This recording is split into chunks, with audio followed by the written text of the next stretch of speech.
बिस्मिल्लाहिर्रहमानिर्रहीम। अस्सलाम वालेकुम। कैसे हैं आप सब लोग? उम्मीद है खैरियत से होंगे। आज मैं आपको पंजाब की सौगात बेसन की रोटी बनाना सिखाऊंगी और चटनी के साथ। बहुत मज़े की बनती है, लस्सी के साथ। साथ में आपके सलाद चटनियाँ जो भी बनाना चाहें बना सकते हैं और बहुत टेस्टी और बहुत मज़े की बनती है। तो चलें शुरू करते हैं। सबसे पहले हम मिक्सर ब्लेंडर में लाल मिर्चों की चटनी बनाएंगे। जो छोटी गोल मिर्ची होती है लाल वाली, कोई इसको लौंगी मिर्च कहता है, कोई गोल मिर्च कहता है, और इसकी चटनी बनाएंगे। सबसे पहले हम लाल मिर्च डालेंगे अपनी अपनी फैमिली के हिसाब से। मैंने तो 10-15 दाने लिए हैं। इसको मैंने गर्म पानी में पहले भिगो दिया था। इसके बाद हम इमली का पल्प, हमने इमली भी काफ़ी देर पहले भिगोई हुई थी, उसका पल्प निकाल लिया। ये डालेंगे हम इसके अंदर। और 8 से 10 जवे हम लहसुन के डालेंगे इसके अंदर। ये लहसुन डालेंगे। थोड़ा सा 1 चमचे के बराबर ज़ीरा डालेंगे हम इसमें, और एक हस्बे ज़रूरत नमक डालेंगे। ये सब चीज़ डालने के बाद हम इसे मिक्स कर देंगे। फिर मैं आपको उसको बना के रेड चटनी दिखाती हूँ आपको। और इसको पंजाब के लोग तो इसे लाल मुर्गा भी कहते हैं। देखिए हमारी लाल चटनी तैयार हो गई है। अब इसको मैं डिश आउट करके दिखाती हूँ आपको। देखिए हमारी मज़ेदार लाल चटनी तैयार है। अब हम ग्रीन चटनी बनाएंगे। अब हम सबसे पहले जूसर ब्लेंडर में एक गड्डी धनिया और एक गड्डी पुदीने के पत्ते तोड़ के हम इसमें डालेंगे। 2 अदद काट के हरी मिर्चें, हस्बे ज़ायका नमक,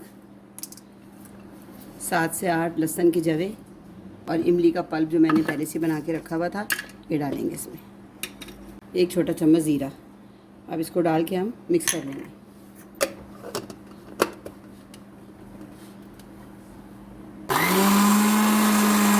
इतनी पिस गई है। जब आपने सामान डालना है ना, इसमें थोड़ा सा पानी डाल देना है। उसके बाद इसको ग्राइंड कर लें। उसके बाद चटनी पिस गई। मैं इसको आपको डिश आउट करके दिखाती हूँ। हमारी दोनों चटनियाँ तैयार हो गई, रेड मिर्चों वाली भी और हरी पुदीने और धनिया वाली भी। अब इसके बाद हम बेसन की रोटी का जो आटा बनाएंगे उसके लिए हम एक मसाला तैयार करेंगे। अब मैं वो आपको उसके इंग्रेडिएंट्स बताती हूँ। ब्लेंडर की जग में 2 अदद मीडियम साइज़ के रफली मैंने प्याज काटे, ये डालेंगे, शामिल करेंगे। इसके बाद इसमें कुछ मसाले और डालेंगे। ये 2 अदद बड़ी वाली हरी मिर्चें काट के ये डालेंगे इसके अंदर। थोड़ा सा धनिया डालेंगे और कुछ मसाले इसमें डालेंगे, जिसमें कि कुटी हुई लाल मिर्च है 1.5 चम्मच, 1 चमचा ज़ीरा है, 1.5 चम्मच कुटा हुआ धनिया है, और हस्बे ज़ायका नमक। ये सारे मसाले इसमें जाएंगे। 1 कप हम इसमें पानी डालेंगे और इसकी पेस्ट बना लेंगे। पेस्ट हमें इसलिए बनानी है कि हमें आटे के अंदर ही पेस्ट डाल के आटा गूंदना है हमें। तमाम मसालों का मिक्सर बना लिया हमने। अब हम इसे बेसन के आटे में डाल के इसे गूंदेंगे। ये बेसन का आटा है, तकरीबन 2 प्याली बेसन लूँगी, जो कि वज़न में आधा किलो होगा। इसको हम छान के इस्तेमाल करेंगे। उसमें हम गंदम का आटा भी शामिल करेंगे। पहले हम बेसन को छान लेंगे ताकि इसमें गुठलियाँ, कोई कीड़ा वगैरह, कोई कचरा वगैरह ना हो। उसके बाद हम गंदम का आटा छान के दोनों को मिक्स करके फिर वो जो जग में हमने मसाला पीसा था वो हम इसे मिला के इसे गूँदेंगे। बेसन तकरीबन वज़न में आधा किलो है और 3 प्यालियाँ बनी हैं। इसमें हम गंदम का आटा डालेंगे, जो आपके घर में इस्तेमाल होता है वही इस्तेमाल कर सकते हैं, क्योंकि खाली बेसन की रोटी नहीं बनती जब तक इसमें गंदम का आटा शामिल ना किया जाए। अब वो आपके ऊपर है, आप इसमें ज़्यादा मिकदार डालते हैं गंदम के आटे की या कम डालते हैं।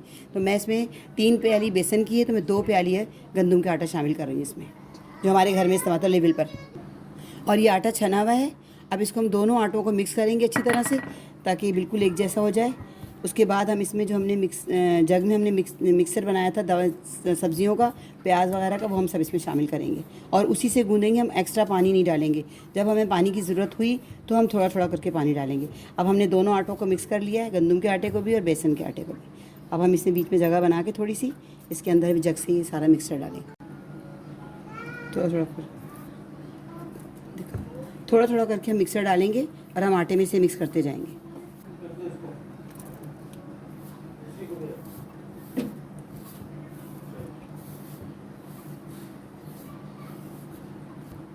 अब थोड़ा थोड़ा करके हमें पानी डालेंगे। वो जो मिक्सर था, मसाला था, वो सारा वो पूरा इसने आटे ने जज़्ब कर लिया है, क्योंकि बेसन भी है और आटा भी है। अब हमने जग में हिला के डाल दिया, क्योंकि मिक्सर इसके जग के अंदर लगा था, वो हमने ज़ाया नहीं करना था। उसी में हमने पानी डाल के और आटे में शामिल कर लिया। अब हम आटे को अच्छी तरह मिक्स करेंगे।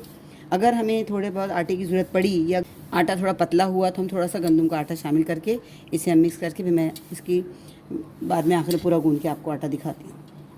तकरीबन ये बेसन का आटा गूंद चुका है। अब इसे 10 मिनट के लिए हम रेस्ट पे रखेंगे। उसके बाद हम दोबारा से गूंदेंगे ताकि ये नीट हो जाए। उसके बाद हम पराठे बना के दिखाएंगे। 10 मिनट रेस्ट दे के आटे को हमने दोबारा से नीट कर लिया, दोबारा गूंद के नीट कर लिया है। और अब इसमें थोड़ा सा ऑयल लगा दिया ताकि इस पर सिकड़ी या पपड़ी सी ना आ जाए। अब इसके बाद में मैं पेड़े बना के, पराठे बना के फिर मैं आपको फाइनल लुक दिखाऊँ।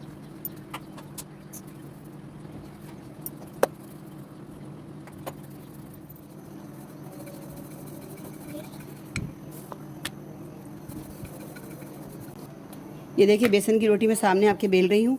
इसमें गंदम का आटा शामिल है तो इसकी रोटी परफेक्ट बन रही है, कहीं से टूट नहीं रही।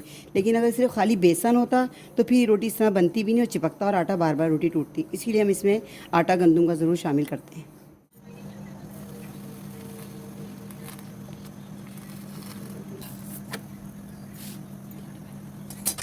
लीजिए बेसन की मज़ेदार रोटी तैयार है। साथ में दोनों चटनियाँ भी तैयार हैं, रेड वाली भी और ग्रीन वाली भी। सलाद साथ में और लस्सी है। ये पंजाबियों की ख़ास सौगात है और गर्मियों के मौसम में तो लाजमी बनाई जाती है। आप इसे एक बार ज़रूर, नमकीन लस्सी के साथ ये खाई जाती है और बहुत मज़ा आता है। आप एक दफ़ा ज़रूर बनाइएगा, एक दफ़ा ट्राई करिएगा। मिलते हैं नेक्स्ट वीडियो में नई रेसिपी के साथ। अल्लाह हाफिज़।